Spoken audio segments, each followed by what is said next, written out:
The ambush. The Hyperion drifted silently through the void between the Cygnus colony and Earth, its utilitarian hull reflecting the distant starlight in dull patches.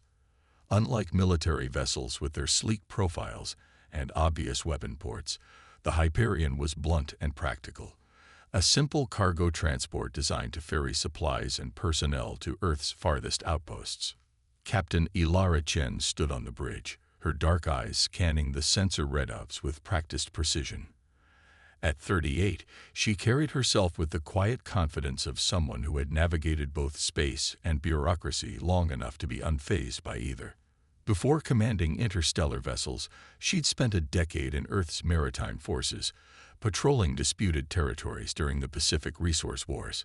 "Proximity alert, Captain," called out Navian Rao, the ship's pilot. His fingers danced across the holographic interface, bringing up a detailed scan. Unknown vessel approaching fast. Not broadcasting identification. Ilara's expression remained neutral. Interesting. Let me guess. They've chosen the perfect spot. Just far enough from both Cygnus and the Arcturus relay station.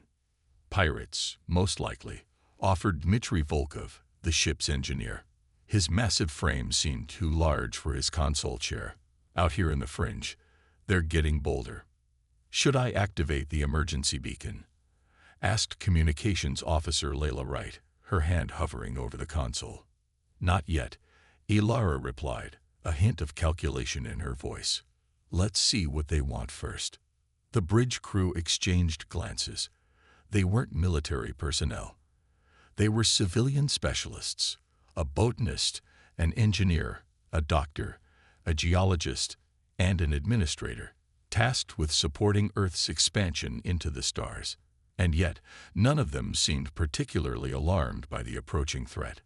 "All hands," Ilara announced over the shipwide communication system. "We have visitors. Protocol Epsilon." Throughout the ship, the remaining 8 crew members paused in their tasks, nodded to themselves, and calmly began preparations that looked nothing like panic. Warlord Krevtak of the Vorzik Dominion stood on the command deck of the Bladewind, his chitinous exoskeleton gleaming under the harsh lights. Standing at nearly 3 meters tall with armored plates covering vital areas of his body, he was an imposing figure even among his own kind. The Vorzik had evolved on a high-gravity world with extreme temperature variations, resulting in a species built for warfare with redundant organs and tremendous physical strength. "Scans complete," Warlord reported his second-in-command, Zexnar. "Human vessel. Cargo classification. Crew complement of 13. Minimal shielding. No weapons systems detected." Krevtak's mandibles clicked together in anticipation. A gift from the cosmic winds. After 2 cycles of meager raids, we finally have something of value. "Humans are classified as Deathworlders," Zexnar cautioned, mandibles twitching nervously. "The Galactic Council rates their homeworld as Class 12 habitability. Their biological resilience is precisely why they'll fetch such a high price," Krevtak interrupted with a dismissive wave of his upper limb. "Their organs alone will cover our expenses for a full cycle. Their adaptive immune systems are particularly valuable to the Drox medical collectives." He turned to his weapons officer. "Disable their engines and communications. Standard approach." Purple energy lanced from the Bladewind, enveloping the Hyperion in electromagnetic tendrils that crawled across its hull. The human ship's engines flickered and died, leaving it adrift. "Clean hit," reported the weapons officer. "Their systems are disabled." "Excellent," Krevtak purred. "Prepare boarding parties. I want them taken alive." As the boarding shuttles prepared to launch, none of the Vorzik noticed the lack of distress signals from the human vessel. None of them questioned why a ship traveling through pirate-infested space would be so poorly defended. None of them wondered why the humans weren't attempting to flee or negotiate. It was the first of many mistakes they would make that day. The Vorzik boarding party cut through the Hyperion's airlock with precision tools designed for the purpose. 20 warriors in combat exoskeletons flooded into the ship, disruptor weapons at the ready. They expected resistance, barricades, perhaps, or even improvised weapons. Instead, they found Captain Chen and her bridge crew standing calmly in the main corridor, hands raised in surrender. "Welcome aboard the Hyperion," Ilara said, her voice steady. "We're an unarmed civilian transport. We won't resist." Zexanar, leading the boarding party, felt his instincts prickling with suspicion. This was too easy. In his experience, prey either fought or fled. They didn't welcome predators with calm professionalism. "Secure them," he ordered, watching carefully as his warriors bound the human wrists with polymer restraints designed to withstand 3 times standard human strength. "Search the ship. Find the rest of the crew." As the pirates dispersed through the vessel, Ilara's eyes met those of her crew members briefly. No words were exchanged, but something passed between them. A shared understanding, perhaps, or a promise. Warlord Krevtak strode through the airlock 20 minutes later, his massive frame dwarfing the humans before him. He surveyed the captives with the practiced eye of someone assessing merchandise. "Your ship and its contents now belong to the Vorzik Dominion," he announced, voice modulator adding threatening bass tones. "Your lives are mine to sell or dispose of as I see fit." Ilara nodded as if accepting a minor inconvenience. "May I introduce my crew? Dr. Sofia Nazari, our medical officer. Naveen Rao, pilot. Layla Wright, communications. Dmitry Volkov, engineer." The casual introductions unsettled Krevtak, though he didn't show it. "Take them to separate holding cells," he ordered. "Begin inventory of the cargo." As 2 pirates led Ilara away, she called back, "Warlord, our life support systems require regular maintenance in these conditions. Engineer Volkov should check the environmental controls soon." "Your comfort is not my concern," Krevtak dismissed. Volkov, a bear of a man with calloused hands, shrugged. "Just trying to be helpful. Those systems can be tricky if you don't know human equipment." In the cargo hold, pirates were scanning crates and containers, cataloging their contents. "Agricultural equipment is listed," Warlord reported one subordinate. "Hydroponic systems, soil analyzers, cultivation tools, medical supplies, construction materials, nothing that can be used as weapons." Krevtak pressed. The subordinate hesitated. "Well, some of the cultivation equipment includes powered exoskeletons for heavy lifting, and the construction materials include plasma cutters for structural work, but they're not designated as weapons in any classification system." Krevtak moved to where Dr. Nazari was being held. The human doctor watched him with clinical interest, her amber eyes tracking his movements with unsettling precision. "What are you staring at, human?" he growled. "Fascinating physiology," she replied evenly. "The reinforced carapace around your thoracic cavity suggests adaptation to significant environmental pressure.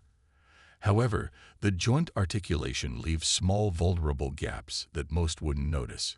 Krevtak unconsciously shifted his stance to cover the weakness she'd identified. Throughout the ship, similar scenes played out as the captured humans made observations that seemed innocuous on the surface, but left the pirates increasingly uneasy. In the ship's botanical lab, the specialist was explaining various earth plants growing in sealed containers to a curious pirate. "This one is particularly interesting," she said, indicating a vibrant flowering specimen. "It produces compounds that cause temporary paralysis in most exoskeletal nervous systems." The pirate quickly moved away from the indicated plant. On the bridge, Pilot Rayo examined their captors with focused intensity. "Your ship has a quantum fold propulsion system, doesn't it?" he asked his guard casually. "I've always admired their efficiency, though the gravimetric stabilization depends heavily on the central matrix alignment." Throughout the ship, the humans continued their unsettling behavior, observing, commenting, seeming almost pleased with the situation. And when Captain Chen was brought to Krevtak for interrogation, her smile reminded him of something he couldn't quite place, until he remembered the apex predators of his own homeworld, the ones that didn't need to rush because the prey was already exactly where they wanted it.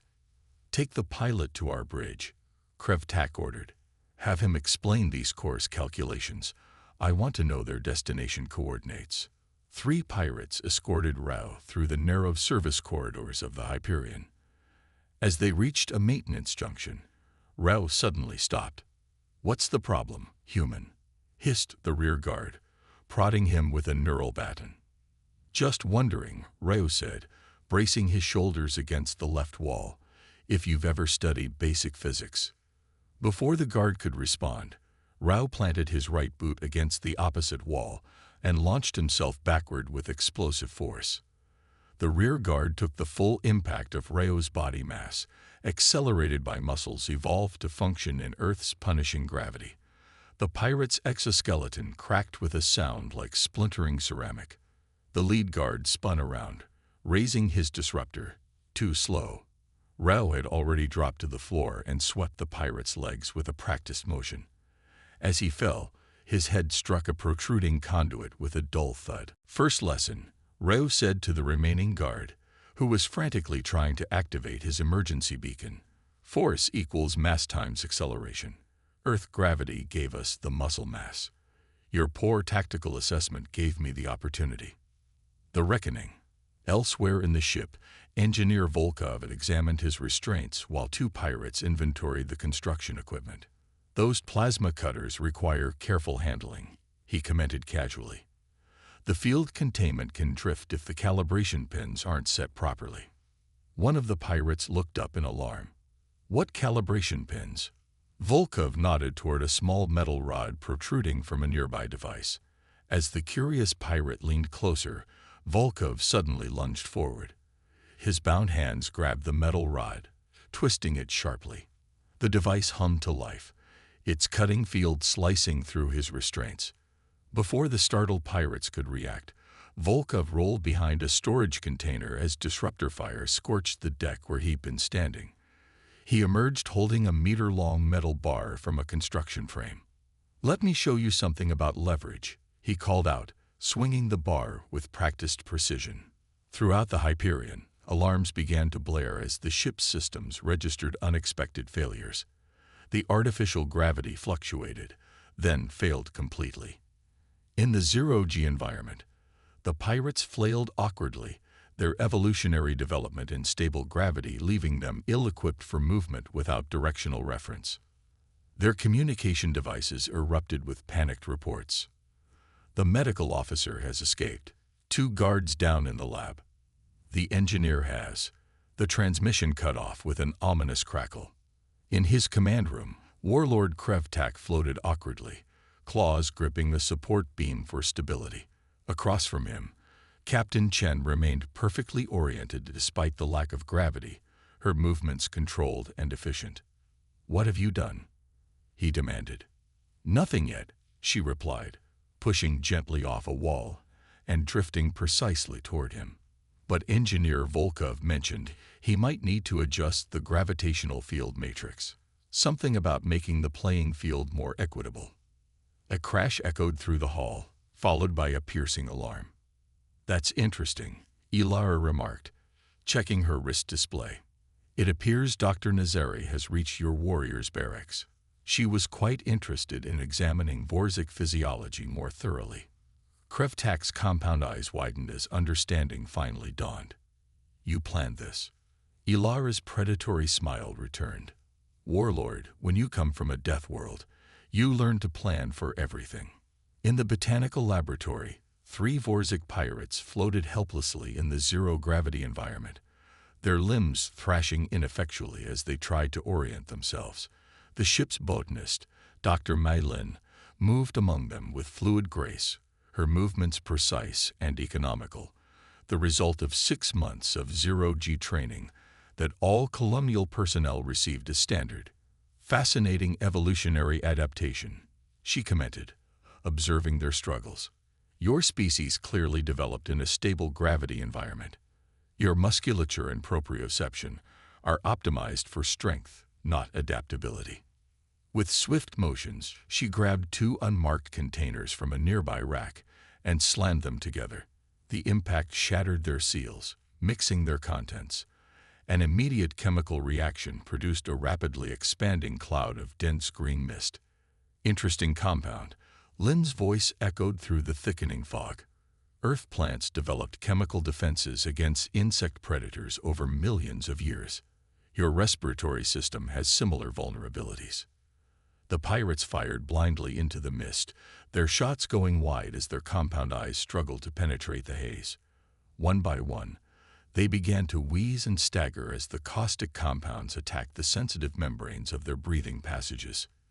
"It's not lethal," Lynn explained, her voice seeming to come from everywhere and nowhere. "Just a mild neuromuscular irritant that targets chitin-based respiratory pathways. I developed it while studying pest control for earth crops." A shadow moved through the mist, followed by a dull thud, then another. "Though I suppose," Lynn continued conversationally as the last pirate collapsed, "the effect is rather more dramatic on larger organisms." In the medical bay of the Hyperion, Dr. Sophia Nazari was conducting an impromptu anatomy lesson. 4 Dvorzak security officers lay immobilized on the floor, their limbs locked in awkward positions. "Your nervous system is fascinating," she explained to the paralyzed but conscious pirates. "Pressure applied to these junction points disrupts motor control without causing permanent damage. We use similar techniques in human emergency medicine." She methodically collected various medical instruments, arranging them with surgical precision on a mobile tray. "Now, about your communication systems," she continued. "I need to contact my colleagues throughout the ship." Throughout the Hyperion, the humans were systematically neutralizing the pirate crew. Geologist Marcus Chen had barricaded himself in the storage area, where he was examining the pirates' weapons with professional interest. "Remarkable craftsmanship," he muttered, hefting a disruptor rifle. "The ergonomics are all wrong for human hands, but the operating principle is intuitive enough." When a security team attempted to breach his position, Chen greeted them with surprisingly accurate fire, his first shots deliberately striking non-vital areas, precise wounds that incapacitated without killing. "I spent 3 years conducting geological surveys in the Martian disputed territories," he called through the smoking doorway. "Colonial geologists don't get military escorts in contested regions. We learned to shoot on day 1. On the bridge of the Hyperion, Pilot Rao had established control over the ship's systems. His fingers danced across the console, bypassing security protocols with practiced ease.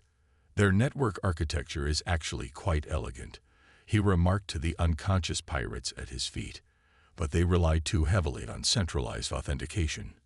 Amateur mistake. Captain Chen now floated freely in the main hold while Warlord Krevtak remained bound to a support strut, his mandibles clicking in impotent rage. "You never intended to colonize anything," he accused. "You're military operatives." Ilara laughed, a sound that sent uncomfortable vibrations through Krevtak's thorax.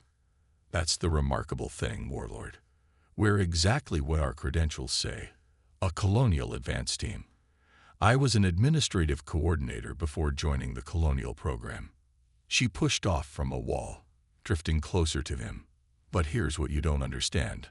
On Earth, even our civilians are dangerous." Krevtak's communication implant crackled. "Warlord," came a panicked voice. "The humans are in control of our engine room. They've reprogrammed the maintenance drones." Ilara smiled. "That would be Volkov. He's always been creative with repurposing technology." Zexinar, second in command of the Dvorzak boarding party, rallied the remaining combat-capable pirates in the ship's main hangar bay. 14 warriors, less than half their original force, formed a defensive perimeter around their shuttle. "We retreat to our vessel, regroup, and use the main cannons to disable their life support," he ordered, mandibles clicking rapidly in distress. These are not normal colonists. A maintenance panel above their position slid open. Before anyone could react, several small metallic spheres dropped into their midst. The spheres split open, releasing a rapidly expanding polymer foam that hardened on contact with air. Within seconds, half the remaining pirates were immobilized, trapped in the expanding material. "Structural reinforcement foam," came Volkov's voice from the overhead panel. We use it to shore up emergency habitat construction. Works pretty well for containment too, apparently. As the remaining pirates fired wildly at the ceiling, the hangar's massive doors began to close, cutting off their escape route. Throughout the Hyperion, the human crew had systematically turned the tables on their attackers. Despite being outnumbered and initially captured, they had leveraged their knowledge, adaptability, and Earthborn physical capabilities to devastating effect. In the ship's command center, Ilara now sat across from the restrained warlord Krevtak. The ship's gravity had been restored, and the remaining pirates had been secured in a cargo hold.